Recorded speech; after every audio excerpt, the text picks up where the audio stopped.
Bonjour à tous, bienvenue sur ma chaîne. Aujourd'hui, on va aborder le quatrième volet de la féminité. Je vous retrouve tout de suite après le générique.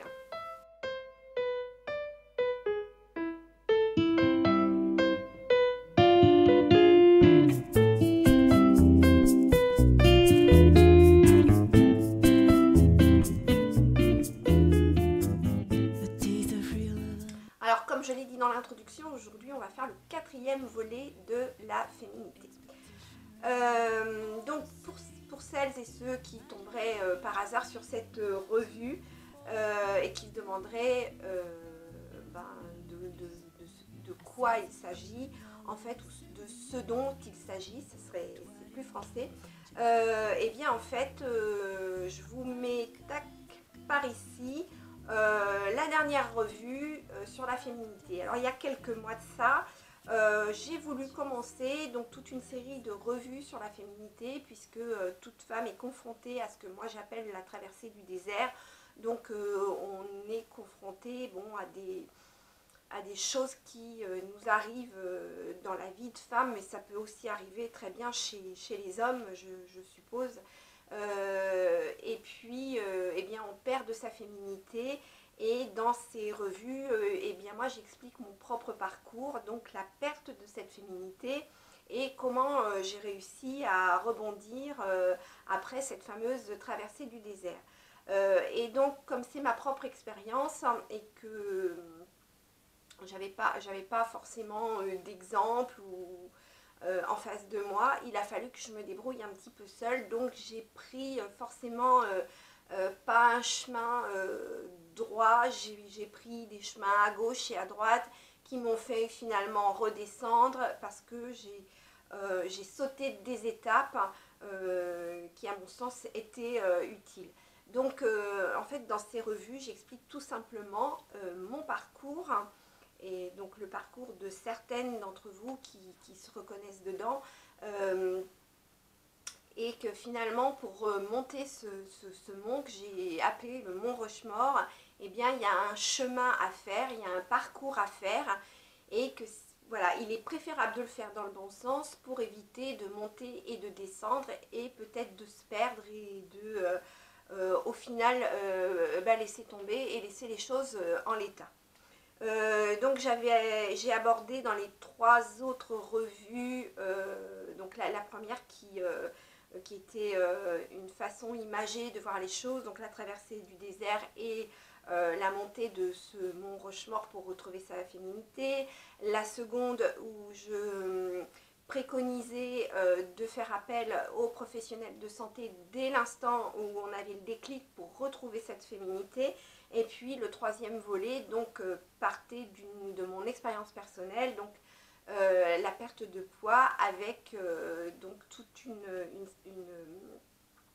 voilà, tout un résumé, on va dire, sur l'apport de glycémie dans le corps et comment par rapport à cet apport de glycémie j'ai réussi à perdre le poids qui m'encombrait et que j'avais pris pendant toute cette traversée de désert.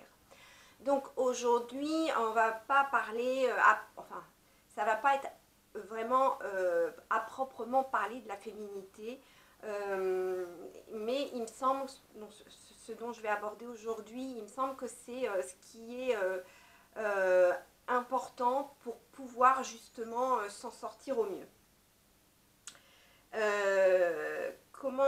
Voilà, donc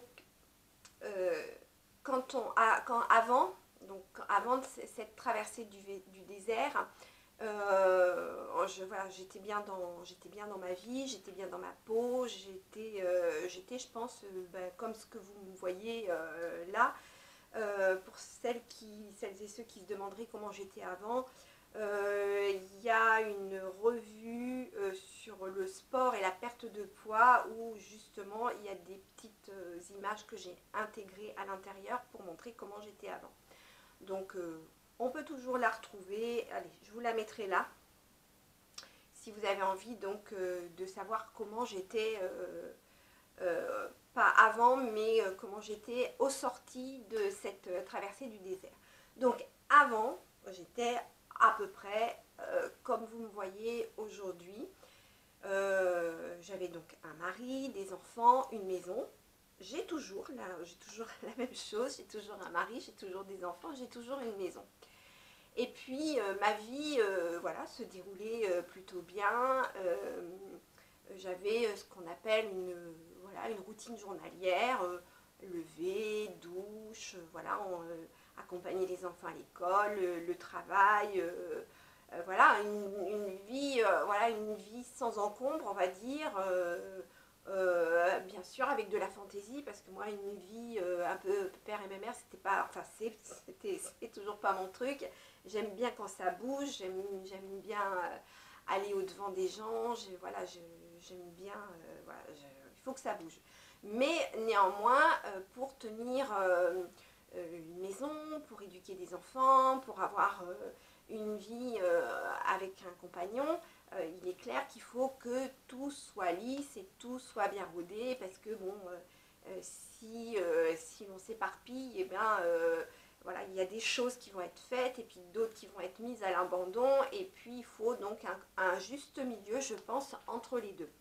Et quand, voilà, quand moi tout allait bien, etc., il est venu donc se greffer le problème, voilà, dont j'ai déjà parlé, puisque j'ai été aidante pour ma maman qui était voilà, malade de l'Alzheimer, enfin qui avait la maladie d'Alzheimer.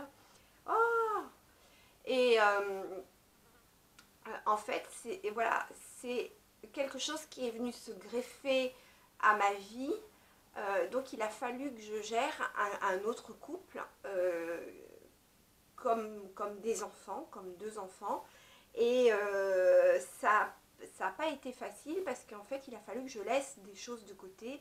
Donc eh bien, en général, quand on est pilier d'une famille, hein, que ce soit à titre de papa ou à titre de maman, eh bien il y a des choses qu'on est obligé de laisser de côté pour pouvoir accueillir une autre fonction. Alors voilà, ça peut être mille choses, hein. Voilà, moi mon cas c'était aidante pour mes parents, donc ça peut être d'autres choses qui viennent déstabiliser complètement cette organisation de vie de famille, de vie de couple, de vie tout court, qu'on s'était bien fixé, et puis finalement eh bien, on nous scie un pied de la chaise, et puis tout devient bancal. Alors ça peut être d'autres choses, hein. Ça peut être par exemple une femme qui perdrait son emploi, donc chaque jour elle a une vie, je dirais pas routinière, parce que bon, voilà, mais je veux dire, on a quand même une certaine routine.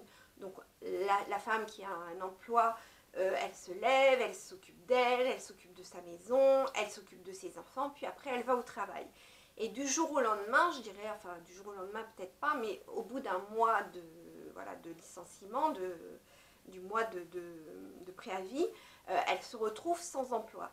Et là, c'est là où justement on commence à tourner comme un lion dans une cage, c'est-à-dire que tout ce qui était correctement organisé et lissé dans la journée, eh bien c'est bancal, parce qu'on arrive, on se dit bon, alors j'ai pris ma douche, je me suis occupée un peu de ma maison, j'ai emmené les enfants à l'école, et puis maintenant qu'est-ce que je fais, parce qu'on n'a pas cette habitude de rester dans une maison assis sur un canapé.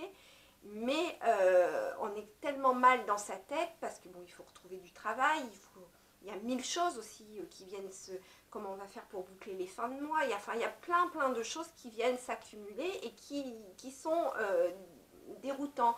Et pour ma part, j'admets que c'est l'un des traits de mon caractère, c'est-à-dire que quand tout change, eh bien je suis complètement perdue, et il me faut un temps d'adaptation. Alors maintenant, plus je prends de l'âge, et moins les choses prennent de l'ampleur. C'est-à-dire que voilà, je prends beaucoup de recul, et puis que bon, voilà, avec tout ce que j'ai vécu avant, je me dis que finalement il n'y a rien de pire. Voilà, enfin bon, si un problème de santé, voilà, il m'arriverait un problème de santé, je pense que ça serait le pire du pire.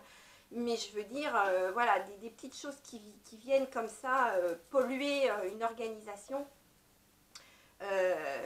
Avant, j'en aurais fait toute une montagne. Maintenant, je me dis que effectivement, je prends du recul et puis au bout de 2 jours, j'arrive quand même à gérer la situation.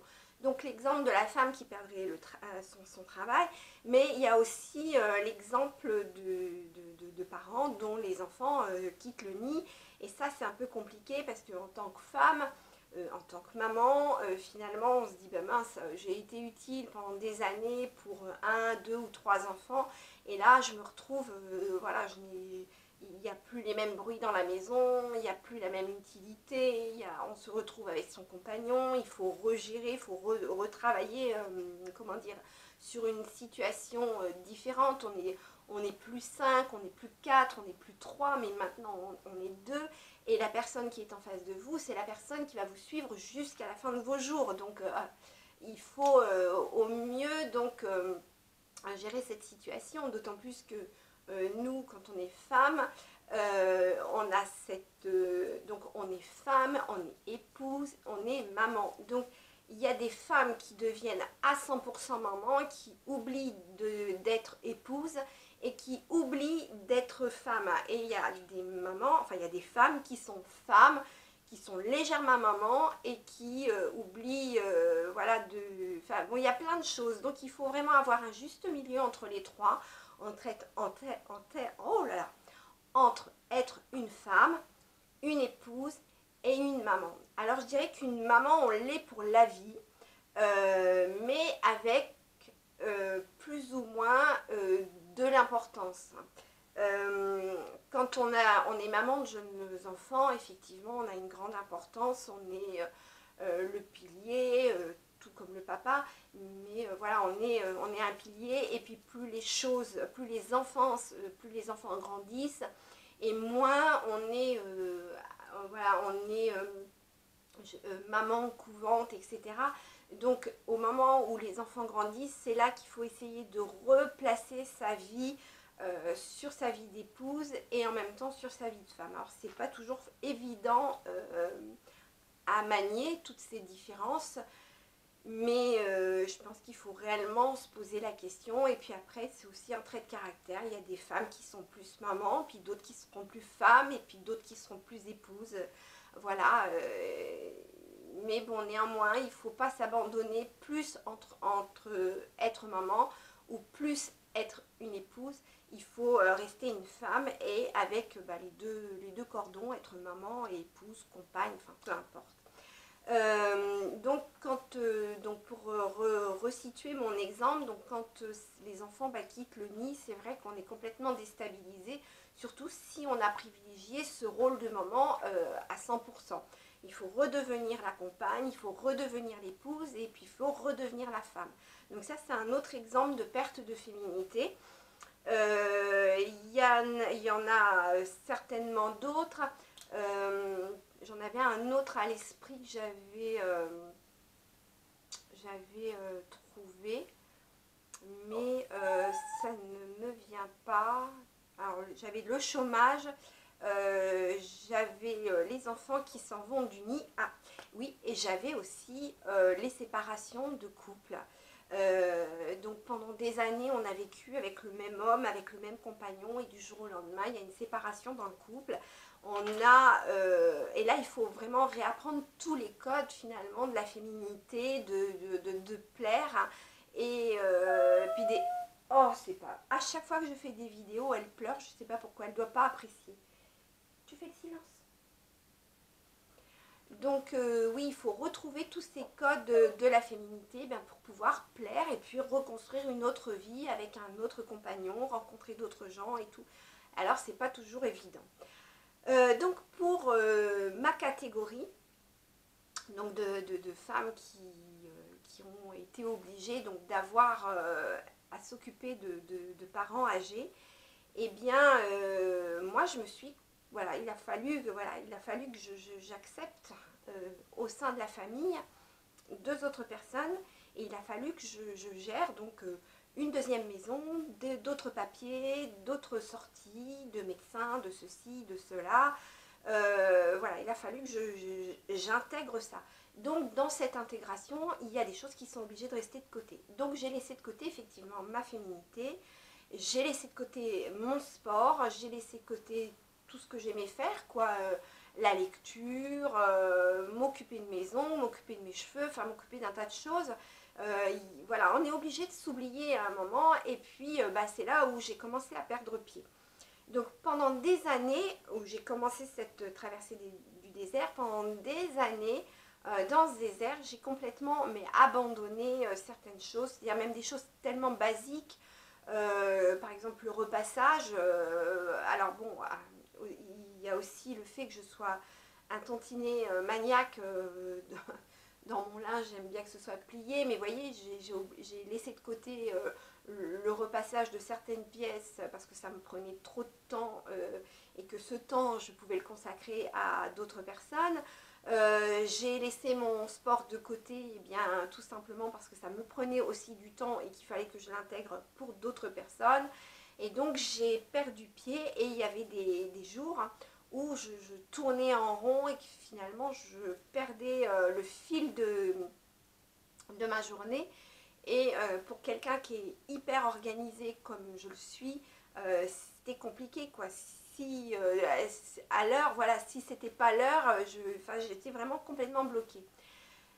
Voilà, donc du coup, où je vais en arriver, pendant ma traversée du désert, à un moment donné, je me suis dit que c'était plus possible, que je ne pouvais plus me laisser comme ça envahir par des papiers qui traînaient, par un repassage qui n'était pas fait, par une maison qui n'était pas entretenue, par des choses, voilà, des contraintes journalières, mais je ne pouvais plus me laisser envahir comme ça et complètement dépassée et engloutie.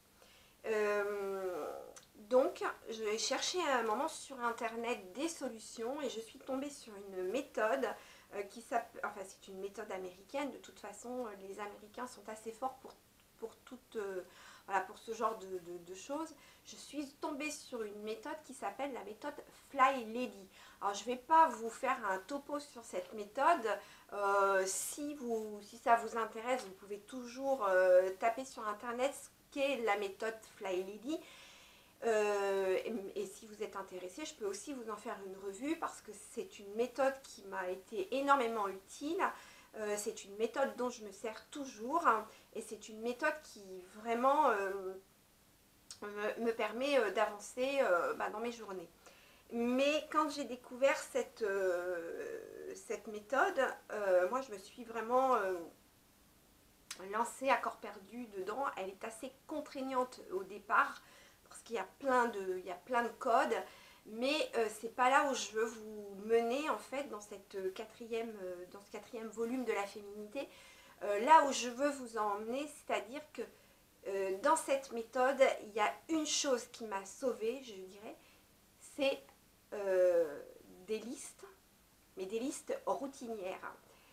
Et parce que dans cette méthode, il parle de routine. Donc il parle de routines, mais qui sont intégrées dans la journée. Donc la routine du matin, la routine du midi, la routine du soir, ça peut être la routine de 10 heures, la routine de 16 heures. Je veux dire, ces routines, elles peuvent être scindées selon votre organisation de votre journée. Et donc moi c'est ce que j'ai tiré vraiment un énorme parti de ces fameuses routines, et justement là je vais vraiment enfoncer des portes ouvertes, ce qui va paraître complètement absurde pour certaines femmes en m'écoutant, mais qui va parler à celles qui vont vraiment se reconnaître. C'est-à-dire que pour certaines, la traversée du désert, c'est de même oublier le matin de se laver. C'est-à-dire que il y a plus important à faire que de passer sous la douche. Voilà où des fois les traversées du désert vous emportent. C'est-à-dire il y a des choses qui sont tellement... voilà, on se lève, on est tellement, on ne sait pas par où commencer nos journées, que finalement la douche ou le peu de mascara, le peu de fard à joues qu'on va mettre pour ressembler à quelque chose, on l'oublie complètement. D'où l'important donc de ces petites routines. Donc en fait j'avais pris l'habitude tous les soirs de lister même la chose la plus basique du basique de la journée. C'est-à-dire voilà, je me lève, je me douche, Et donc, je me lève, je me douche, je m'habille, je fais mon lit. Que des petites choses comme ça qui, pour certaines, elles vont halluciner en se disant, mais attends, tu te lèves, tu te douches. Mais pour certaines d'entre nous, c'est pas une évidence en soi, surtout quand on est submergé par d'autres soucis. Le souci de retrouver un emploi, le souci d'avoir été quitté par un compagnon, le souci de s'occuper de parents, de les emmener à tel endroit pour voilà, un examen médical, pour aller chercher du linge, pour faire 2-3 courses, pour préparer à manger, les mettre dans des tupperwares, pour, enfin voilà, il y a toute une organisation qui sont, voilà, où la tête elle est tellement emplie de choses à faire que finalement vaut mieux se décharger sur un papier. Donc tous les soirs, c'est ce que je faisais. Je faisais des listes dans un cahier et donc mes journées étaient condensées par ces listes. Et au fur et à mesure que je faisais, même le plus basique du basique, c'est-à-dire prendre une douche, faire son lit, mettre un peu de mascara, un peu de blush, s'habiller, eh bien voilà, il fallait que je raye au fur et à mesure, que je stabilote, et finalement c'est ce qui m'aidait à ne pas complètement m'enfouir sous une tonne de choses, voilà, pour désencombrer ma tête et puis pour pouvoir avancer. Donc pour conclure, je vais dire un peu cette revue, c'est que si vous êtes à la sortie de votre traversée du désert et que vous vous apprêtez à monter ce mont Rochemort et que vous avez fait les 3 choses, enfin les 2 choses, les médecins, essayez de prendre votre corps en main et de votre santé, etc. Eh bien là, il va falloir commencer à faire des listes pour ne pas être submergé par des choses, des petites contraintes, des petites choses.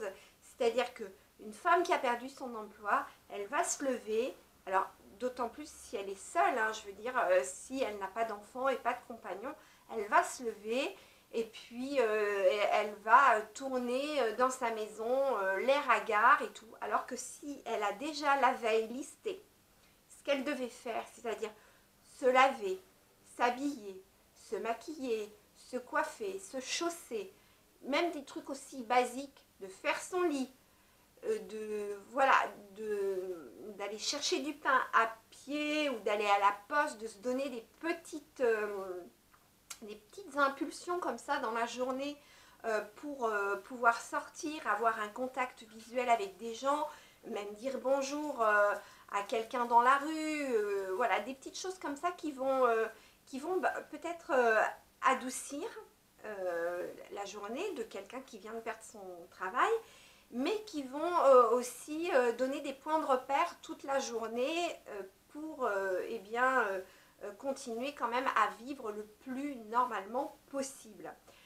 Et puis, une fois qu'on a traversé ce désert, donc quand on n'est plus aidant, quand on a retrouvé un emploi, etc., et bien là aussi, nos routines se déstabilisent. Donc, il faut retrouver en fait cet équilibre. Et le seul truc que moi j'ai trouvé et qui a fonctionné pour moi et qui fonctionne encore pour moi, c'est faire des listes. Donc tous les soirs, alors bon, maintenant bien entendu, je ne mets plus qu'il faut me doucher le matin ni me maquiller, c'est vraiment d'instinct. Mais voilà, je me fais des listes régulièrement tous les soirs de choses que je dois impérativement faire. Ça peut être 15 minutes de repassage, ça peut être 15 minutes de rangement de papier, ça peut être 15 minutes de lecture, ça peut être voilà, un shampoing traitant pour mes cheveux, ça peut être me faire les ongles de pied, voilà. Donc toutes ces petites choses forcément que je ne ferai pas forcément parce que le temps est compté. Quand c'est listé, je le fais. Si c'est pas fait, je le reporte au lendemain et ainsi de suite. Donc voilà, pour clôturer ce 4e volet de la féminité, je pense que pour bien monter ce mont Rochemort, c'est faire absolument des listes pour vous aider. Et pour traverser ce désert que où vous savez que ça va être forcément long ou court, peu importe du temps que ça mettra, Mais voilà, dès l'instant où vos routines de journée ne sont plus en balance, c'est-à-dire quand il y en a une qui descend, une qui monte, etc., là, commencez à faire des listes. Pour moi, c'est l'essentiel et c'est ce qui m'a sauvée. Donc, si ça vous intéresse, reportez-vous à donc, Fly Lady. Il y a un forum francophone qui est extrêmement bien fait. Faut montrer patte blanche. Il y a toute une série de choses à gravir. Hein. C'est pareil, c'est comme tout. Voilà, il y a toute une série de choses à gravir. C'est assez strict, je dois dire. Donc moi, au bout d'un moment, c'est vrai que je l'ai quitté parce que je trouvais que c'était trop strict. Moi, si j'ai envie de vivre avec des objets autour de moi, voilà, Fly Lady préconise le désencombrement et tout. Moi, j'ai besoin d'objets, j'ai besoin de, voilà, d'avoir... Je veux pas une maison minimaliste, j'ai jamais aimé ça, donc j'ai besoin de mes objets. Donc voilà, il y a certaines contraintes dans cette méthode, mais franchement, moi, elle m'a apporté l'essentiel, c'est-à-dire de faire des listes la veille pour préparer la journée du lendemain. Alors ça peut paraître effectivement tout à fait normal pour certaines, et puis il y a d'autres femmes à qui ça ne va pas parler du tout, et puis en m'écoutant qui vont se dire mais oui, elle a certainement raison, je vais essayer les listes. Donc voilà pour cette fin de revue. J'espère qu'elle vous plaira. N'oubliez pas en partant de vous abonner, d'actionner la petite cloche. Voilà, j'aimerais bien qu'on soit plus nombreuses. J'adore vous lire, j'adore échanger et j'ai remarqué qu'en plus entre vous, vous échangiez. C'est-à-dire que certaines commentaient les commentaires de... Voilà, je trouve que c'est bien.